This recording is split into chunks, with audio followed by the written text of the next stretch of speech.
ঝাড়ফুঁক দিতে গেলে তো অনেক কিছু কিনতে হয় আমাদের, স্বর্ণগুলো পাঠায়। তখন সে প্রথমে 10 ভরি স্বর্ণ পাঠাইছে। মাঝখানে 15 দিন 10-15 দিন গ্যাপ হয়ে গেছে, এর মধ্যে তো কোনো কিছু হয় না। তো উনি বলেন যে আমার এর মধ্যে তো কোনো লক্ষণ দেখতেছি না, বা 1 মাসের কাছাকাছি হয়ে গেছে। তখন বলো যে এর মধ্যে মনে কিছু ঘাপলা আছে, আপনি যে 10 ভরি স্বর্ণ পাঠালেন, তো এটা মনে সব পাঠান নাই, আরো মনে বাকি আছে। আরো বাকি আছে কত? পরে বলে যে আরো আমার কাছে আরো কিছু বাকি আছে, আমি আসলে লুকাইছিলাম, তাহলে ওটাও পাঠায় না। পরে 15 ভরি আরো পাঠায়, 6100 টাকা দিল। দেওয়ার পরে সে বুঝলো যে আসলে সে প্রতারণার শিকার হয়েছে। ফেসবুকে বিভিন্ন পোস্টও দেখেন, এর মধ্যে একটা গ্রুপ দেখেন যে ফেসবুকে স্ক্রলিং করতে করতে তো দেখে যে দোয়া কবুলের অলৌকিক গল্প, এরকম একটা ফেসবুক পেজ সে পায়। ওই পেজে আবার একটা পোস্ট দেওয়া ছিল, সেই পোস্টটা ছিল এরকম যে তদবির রোকেয়া, যে যেখানে একজন এরকম বাচ্চা হয় না, এরকম একজন মা আর কি, সেখানে পোস্ট দিয়েছে যে তার বিভিন্ন অনেক তরিকা পালন করে তার বাচ্চা হয়েছে। এইটা দেখে সে ওইখানকার যে মেসেঞ্জার গ্রুপে ওই যোগাযোগ করে একটা মহিলার সাথে, এই সানজিদা আলো। তো সানজিদা আলো তখন তাকে বলে যে এটা আসলে আমি আমার এই কারিশমাটা হয়েছে, আর একটা গ্রুপ লিঙ্ক আছে, ফেসবুক আইডি লিঙ্ক আছে, সেটা হচ্ছে তাকিয়া বা তাকুয়া। এই তাকুয়াটা ওই লিঙ্কে আপনি একটু যোগাযোগ করতে পারেন। তখন তাকে রেফার করে দিল তাকুয়াতে।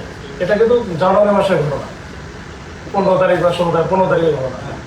এরপরে তাকুয়াতে সে যোগাযোগ করে ওইখানে একটা মহিলার সাথে তার সাথে যোগাযোগ হয়, এবং যোগাযোগ হওয়ার পরে সে মহিলা বলে হ্যাঁ আমরা মোটামুটি এই ধরনের কার্যক্রম আমরা ইতিপূর্বে মনে করেছি, এবং আমাদের কাছে মুশকিল যত আছে এটা আহ্বান হয়েছে, তো আপনি এটা এদিকে আসতে পারেন। তো এখানে আমরা যেভাবে বলবো সেভাবে কাজ করলে এটা কিন্তু কাউকে বলা যাবে না বা শেয়ার করা যাবে না। তো বলে যে কীভাবে করবো?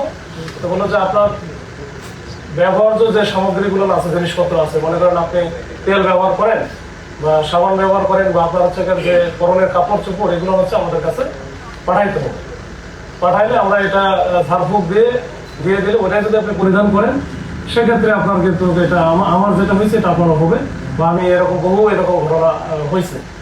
তার সাথে সাথে যেটা ছোট্ট একটা বিষয় ছিল, কিন্তু প্রথমে বলে নাই যে স্বর্ণের বিষয় কিন্তু এড়িয়ে গেছে আর কি প্রথম দিকে।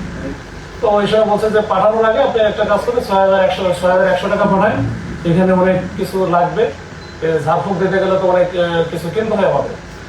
তখন সে বিশেষ করে 6100 টাকা পাঠাইছে তার একটা বিকাশ নম্বরে। তো বিকাশ নম্বরে পাঠালো।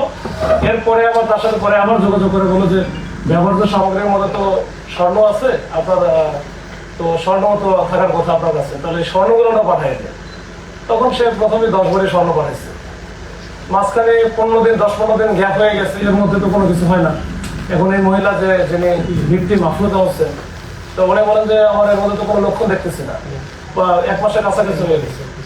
তখন বললো যে এর মধ্যে মনে কিছু ঘাপলা আছে, আপনি যে 10 ভরি স্বর্ণ পাঠালেন, তো এটা মনে সব পাঠান নাই, আরো মনে বাকি আছে। তো আরো বাকি আছে কত? পরে বলে যে আরো তো আমার কাছে আরো কিছু বাকি আছে, আমি আসলে লুকাইছিলাম, তো তাহলে ওটাও পাঠায় না। পরে 15 ভরি আরো পাঠায়। তো সব মিলে 25 ভরি স্বর্ণ এটা পাঠায় দেয়। এটা কিন্তু সবই আছে পরিবহনের মাধ্যমে পাঠায়। এখানে প্রাপক প্রেরক দুটারই একই নাম, মোবাইল নাম্বার দেয়, যেটা ওই যে ওটিপির মাধ্যমে তার কাছ থেকে আবার মেসেঞ্জারে জানায় নেয় যে ওটিপি কত যাবে, এইভাবে যেন এটা কোনো ক্লু না থাকে। ক্লু তো একটাই, সেটা হচ্ছে যে পাঠাচ্ছে বা আফরোজা হোসেন যে ভিকটিম, তার মোবাইল নাম্বার। এ তো পুলিশও জানবে না, কেউই জানবে না। তো যাই হোক, এরকম একটা ঘটনা ঘটার পরে যখন সব মিলে 25 ভরি স্বর্ণ সে দিল তখন, এবং 6100 টাকা দিল। দেওয়ার পরে সে বুঝলো যে আসলে সে প্রতারণার শিকার হয়েছে।